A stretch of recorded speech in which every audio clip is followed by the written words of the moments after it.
Hello everyone, आज हम पढ़ेंगे कोऑर्डिनेशन केमिस्ट्री का पार्ट 4 क्रिस्टल फील्ड थ्योरी, जिसको सीएफटी भी कहते हैं। इसके कुछ बेसिक कॉन्सेप्ट पढ़ेंगे और ऑक्टाहेड्रल कॉम्प्लेक्सेस में किस तरह से क्रिस्टल फील्ड स्प्लिटिंग होती है उसको भी स्टडी करेंगे। So let's start. जैसा कि आप लोग देख रहे हैं,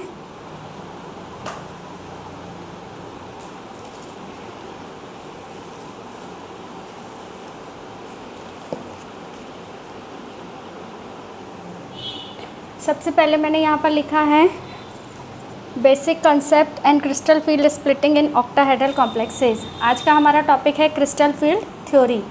तो इसमें मैंने अर्लियर क्लासेस में आपको बताया है कि वैलेंस बॉन्ड थ्योरी के बाद हमारा क्रिस्टल फील्ड थ्योरी आता है। तो वैलेंस बॉन्ड थ्योरी में हमने क्या पढ़ा था कि मेटल और लिगेंड के बीच में जो इंटरेक्शन होता है वो किस तरह का होता है, कोवैलेंट कोऑर्डिनेट टाइप होता है। कोवैलेंट कोऑर्डिनेट टाइप में मैंने आपको लास्ट वीडियो में बताया था कि मेटल जो होता है वो इलेक्ट्रॉन डोनेट नहीं करता है, लिगेंड सिर्फ अपने पेयर ऑफ इलेक्ट्रॉन को डोनेट करता है और कोऑर्डिनेट कोवैलेंट बॉन्ड का फॉर्मेशन करता है।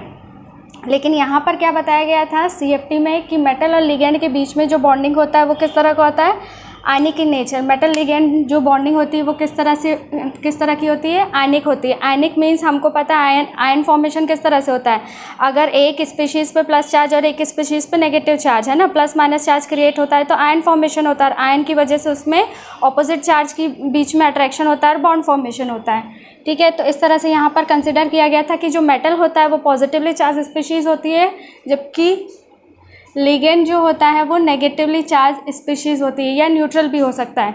न्यूट्रल अगर होगा, नेगेटिवली चार्ज स्पीशीज़ कौन कौन सी है, फॉर एग्जांपल जैसे कि Cl माइनस, Br माइनस, ठीक है, NH2 माइनस, और भी बहुत सारे हैं हेलोजन में, आयोडाइड माइनस एट्सेट्रा। ठीक है, जबकि न्यूट्रल स्पीशीज़ में कौन सी होती है, जैसे कि वाटर है, ठीक है, अमोनिया है। इनमें क्या होता है, वाटर में ऑक्सीजन पे लोन पेयर ऑफ इलेक्ट्रॉन होता है, अमोनिया में नाइट्रोजन पे लोन पेयर ऑफ इलेक्ट्रॉन होता है। So due to lone pair of electron, oxygen पे क्या होता है, पार्शियल नेगेटिव चार्ज, और प्रोटॉन पे पार्शियल पॉजिटिव चार्ज का फॉर्मेशन होता है। इसी तरह से अमोनिया का अगर हम स्ट्रक्चर देखें तो किस तरह से होता है, पिरामिडल टाइप शेप होता है, NH3 इस तरह से। तो यहाँ पर जो नाइट्रोजन की इलेक्ट्रोनेगेटिविटी है वो हाइड्रोजन की इलेक्ट्रोनेगेटिविटी से ज़्यादा होगी। तो यहाँ पर नाइट्रोजन पे पार्शियल नेगेटिव चार्ज और हाइड्रोजन पे पार्शियल पॉजिटिव चार्ज क्रिएट होगा। तो इस तरह से जो न्यूट्रल स्पीशीज़ होती है वो भी डाइपोल क्रिएट करके क्या करती है, बॉन्ड फॉर्मेशन करती है, आयनिक बॉन्ड बनाती है, किसके साथ, मेटल के साथ।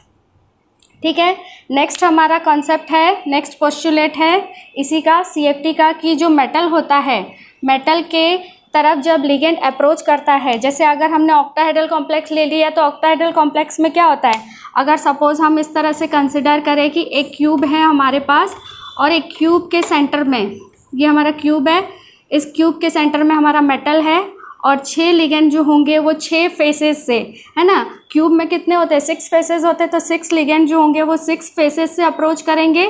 ठीक है, ये इस तरह से 6 लिगेंड अप्रोच करेंगे, ये सामने वाली से और ये जो है पीछे वाली साइड से। तो ये जो है हमारा ऑक्टाहेड्रल कॉम्प्लेक्स है, इसमें इस तरह से 6 लिगेंड अप्रोच करते हैं। तो जब मेटल की तरफ लिगेंड अप्रोच करते हैं तो उनके बीच में क्या होता है, मेटल और लिगेंड के बीच में होता है electrostatic force of attraction, electrostatic force of attraction, और उसकी वजह से वो इसके लिगेंड मेटल की तरफ अट्रैक्ट होता है। लेकिन साथ ही साथ उसमें अट्रैक्शन के साथ साथ रिपल्शन भी क्रिएट होता है। किसके बीच में, लिगेंड और लिगेंड जो होते हैं वो सिमिलर होते हैं, तो उनके लिगेंड के बीच में रिपल्शन होता है। इसके अलावा मेटल के अंदर भी हमको पता है इलेक्ट्रॉन होते हैं, लिगेंड के अंदर भी इलेक्ट्रॉन होते हैं। तो लिगेंड के और मेटल के इलेक्ट्रॉन के बीच में रिपल्शन होगा और इंडिविजुअल लिगेंड के बीच में रिपल्शन होगा, लेकिन मेटल और लिगेंड के बीच में क्या होगा, इलेक्ट्रोस्टैटिक फोर्स ऑफ अट्रैक्शन होगा। तो इस इलेक्ट्रोस्टैटिक फोर्स ऑफ अट्रैक्शन के ऑपोजिट जो रिपल्शन कार्य करता है, उस रिपल्शन को बैलेंस करने के लिए वहाँ पर क्या हो जाती है, क्रिस्टल फील्ड स्प्लिटिंग। क्योंकि जब मेटल की तरफ जब लिगेंड अप्रोच करता है तो मेटल अपने डी ऑर्बिटल को इस तरह से रीअरेंज करता है कि वो कम से कम रिपल्शन फील करे, जो लिगेंड आ रहे हैं उन लिगेंड से कम रिपल्शन फील करे, ताकि वो जो है अपने इस वजह से वो अपने डी ऑर्बिटल्स को इस तरह से अरेंज करता है और उसी को हम क्रिस्टल फील्ड स्प्लिटिंग कहते हैं। और जितनी ज़्यादा स्प्लिटिंग होती है वो जो कोऑर्डिनेशन कंपाउंड है उतना ही ज़्यादा स्टेबल होता है। मींस स्प्लिटिंग जो होती है, splitting is directly proportional to stability.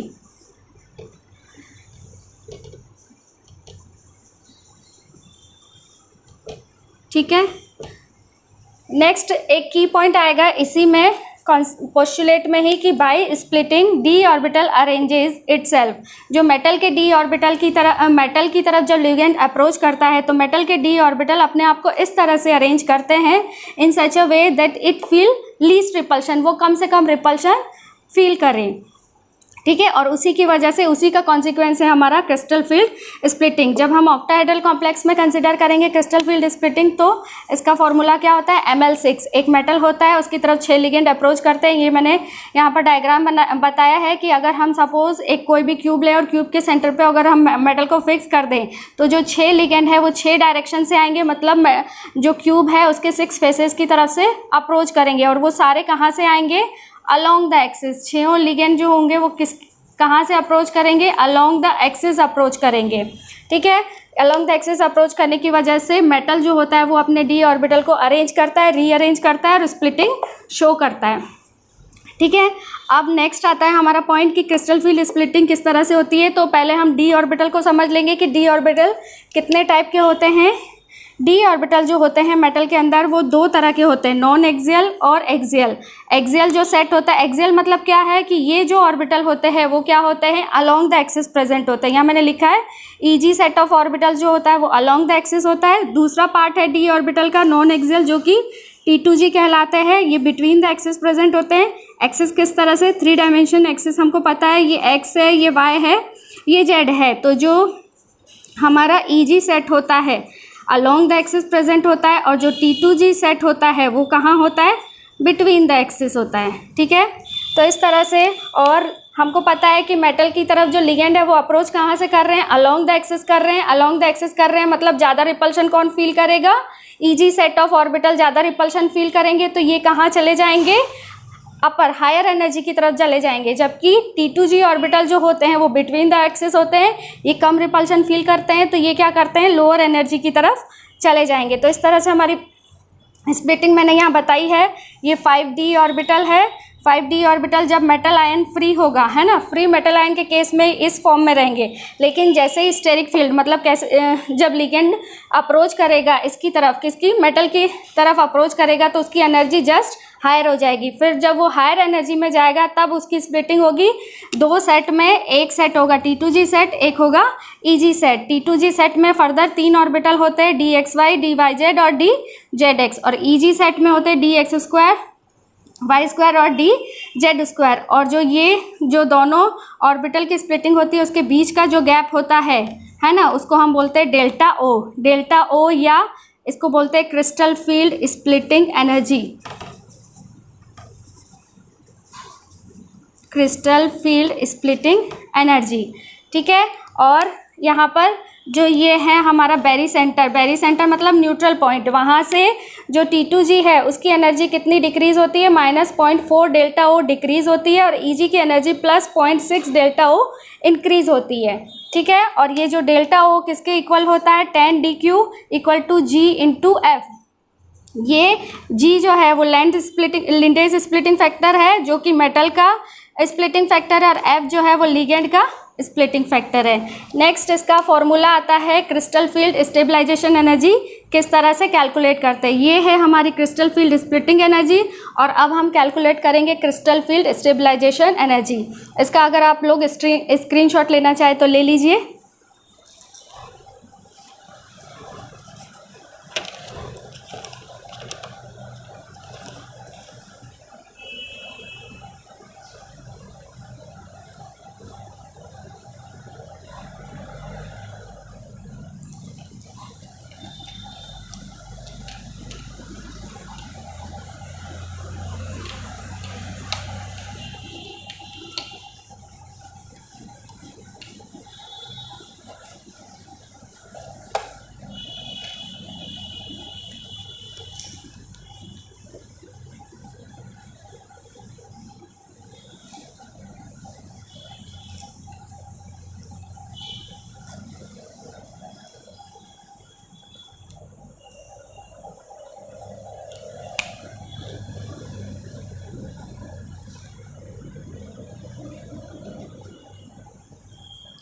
Next है हमारा crystal field splitting energy. Crystal field splitting energy का फॉर्मूला आएगा, इसको हम रिप्रेजेंट कैसे करते हैं, CFSE, क्रिस्टल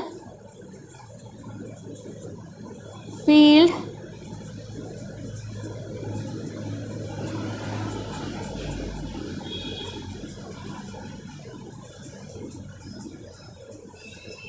स्प्लिटिंग एनर्जी। इसमें क्या होगा, n नंबर ऑफ T2G के electron plus n number of EG के इलेक्ट्रॉन, उनको इनकी एनर्जी से मल्टीप्लाई करेंगे, प्लस MP क्या है, number of paired electron, plus into P है वो पेयरिंग एनर्जी है। हम लिखते हैं formula, n number of T2G electron into -0.4 plus n number of EG के इलेक्ट्रॉन इंटू +0.6, इन दोनों को सम करेंगे, मल्टीप्लाई करेंगे डेल्टा O से, प्लस MP। ये है हमारा formula crystal field stabilization energy निकालने का। इस पे बेस्ड बहुत सारे क्वेश्चन पूछे जाते हैं नेट में हमेशा। अब हम लिखेंगे यहाँ पर, यहाँ क्या है, ये है नंबर ऑफ इलेक्ट्रॉन, ठीक है, ये T2G में भी हो सकते हैं और EG में भी हो सकते हैं। -0.4 जो है उससे मल्टीप्लाई हो जाएगा, +0.6 से मल्टीप्लाई हो जाएगा, डेल्टा O है crystal field splitting energy.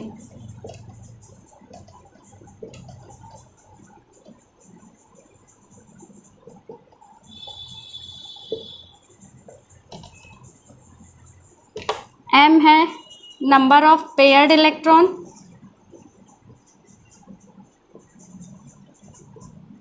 P है पेयरिंग एनर्जी।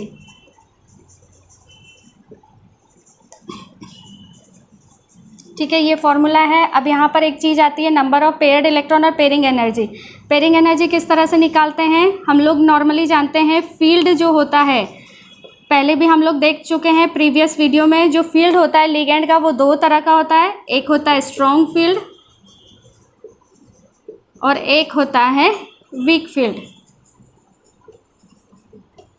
स्ट्रॉन्ग फील्ड के केस में जो पेयरिंग एनर्जी होती है वो डेल्टा O से कम होती है, तो उसके केस में हम पेयरिंग एनर्जी को कंसिडर करते हैं, जबकि वीक फील्ड के केस में डेल्टा O कम होता है, पेयरिंग एनर्जी ज़्यादा होती है। तो हमको पेयरिंग एनर्जी का फॉर्मूला, ये वाला चीज़ कब ध्यान रखना है, जब हमारा कॉम्प्लेक्स कैसा होगा, स्ट्रॉन्ग फील्ड कॉम्प्लेक्स होगा। अगर स्ट्रॉन्ग फील्ड कॉम्प्लेक्स होगा तभी हम MP वाला लिखेंगे, अदरवाइज अगर हमारा वीक फील्ड होगा तो फिर हमारा फॉर्मूला इस तरह से हम लिखेंगे, CFSE = n number of T2G into -0.4 plus n number of EG electron into +0.6 delta O।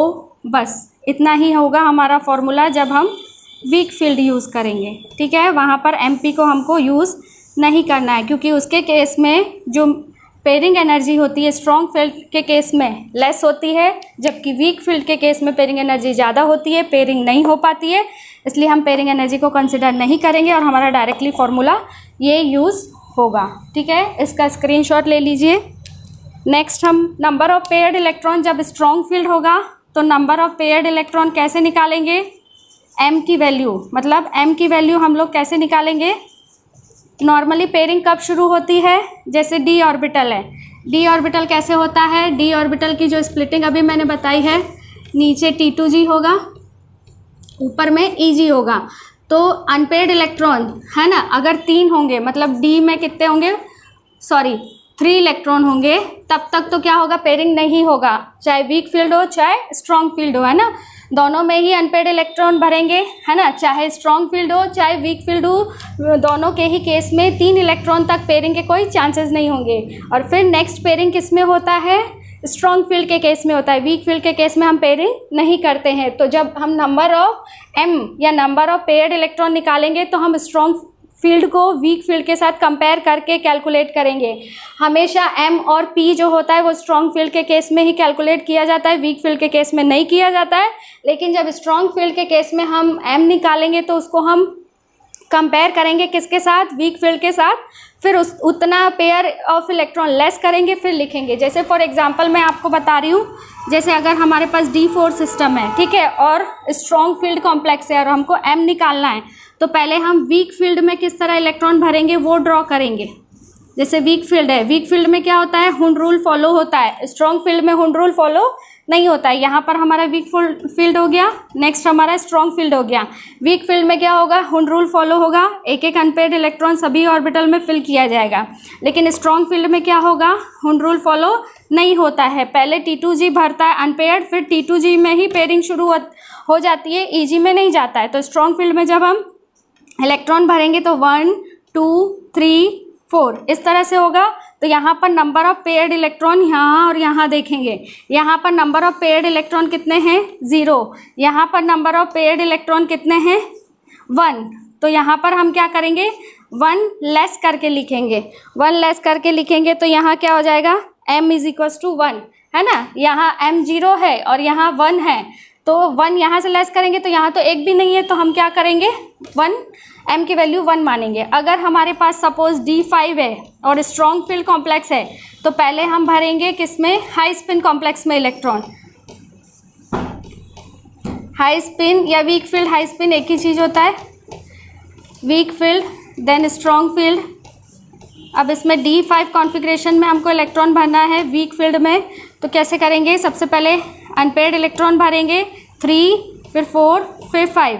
Strong field में डायरेक्ट पेयरिंग शुरू हो जाएगा T2G में ही, 1 2 3 फिर 4 फिर 5। अब यहाँ कंपेयर करेंगे, यहाँ है, यहाँ एक भी नहीं है, यहाँ m = 0 है।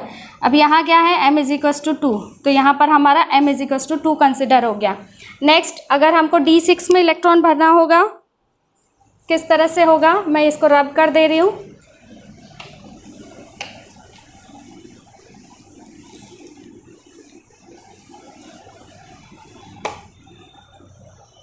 जैसे D6 है, इसमें हमको नंबर ऑफ पेयर्ड इलेक्ट्रॉन निकालना है, m कैलकुलेट करना है। तो सबसे पहले हम वीक फील्ड में इलेक्ट्रॉन भरेंगे,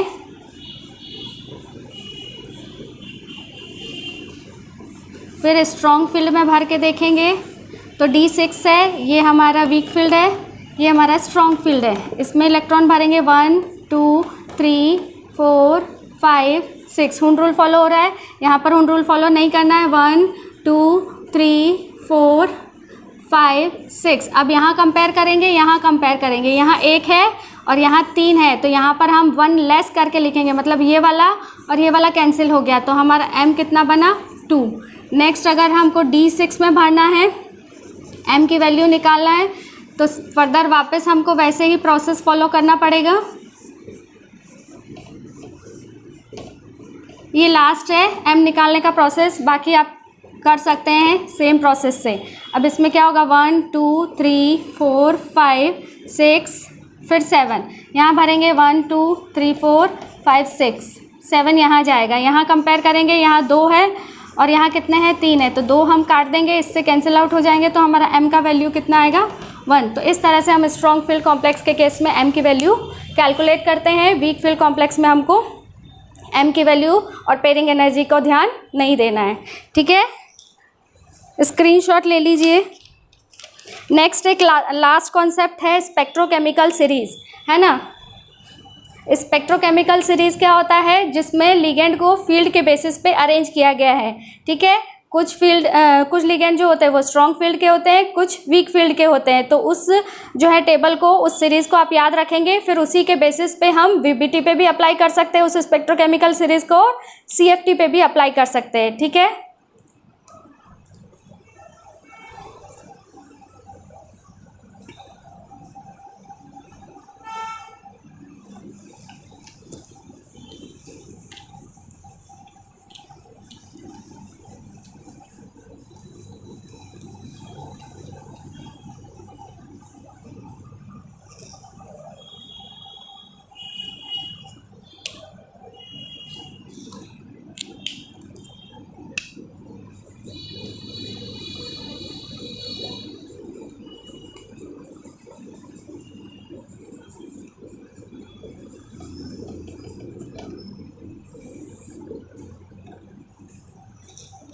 COCN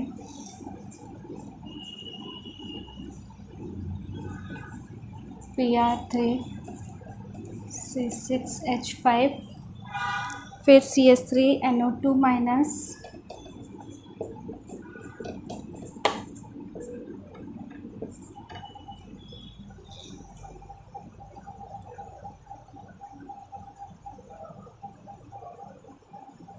phenanthrene बाइपिरिडीन NH2OH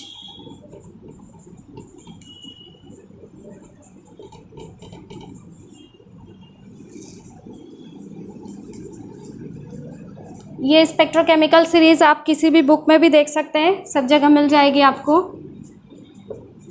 SO3 2 minus ethylene diamine pyridine NH3 glycine -1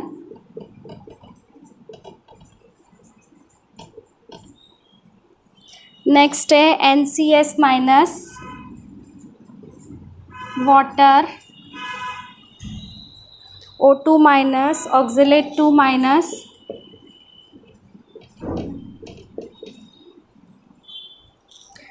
alcohol OH minus urea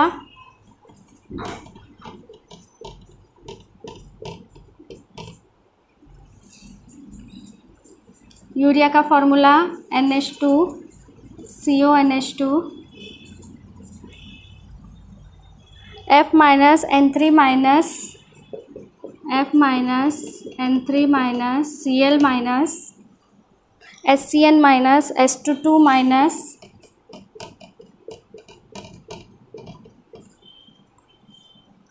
Br minus और I माइनस।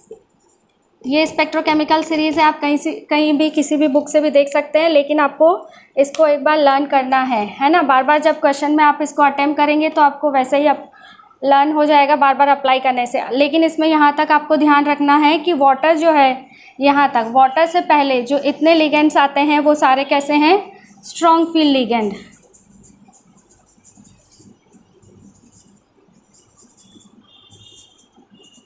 ठीक है, और वाटर से आखिरी तक आयोडाइड तक, वाटर से आयोडाइड तक जो लिगेंड आते हैं ये सारे कैसे हैं, weak field ligand. Weak field ligand की कैटेगरी में आते हैं। तो इस तरह से आपको स्पेक्ट्रोकेमिकल सीरीज़ को बार बार अप्लाई करेंगे क्वेश्चन में। CFT के आगे हम कुछ क्वेश्चन भी करेंगे प्रीवियस ईयर्स के। इसके बाद हम पढ़ेंगे क्रिस्टल फील्ड स्प्लिटिंग इन टेट्राहेड्रल कॉम्प्लेक्सेस, टेट्रागोनल कॉम्प्लेक्सेस और स्क्वायर प्लेनर कॉम्प्लेक्सेस। तो यहाँ पर हम बार बार इसको अप्लाई करेंगे प्रीवियस ईयर्स के क्वेश्चन करने में, तो हमको थॉरोली हो जाएगा। ठीक है, वीडियो कैसा लगा please comment, share and subscribe. Thank you.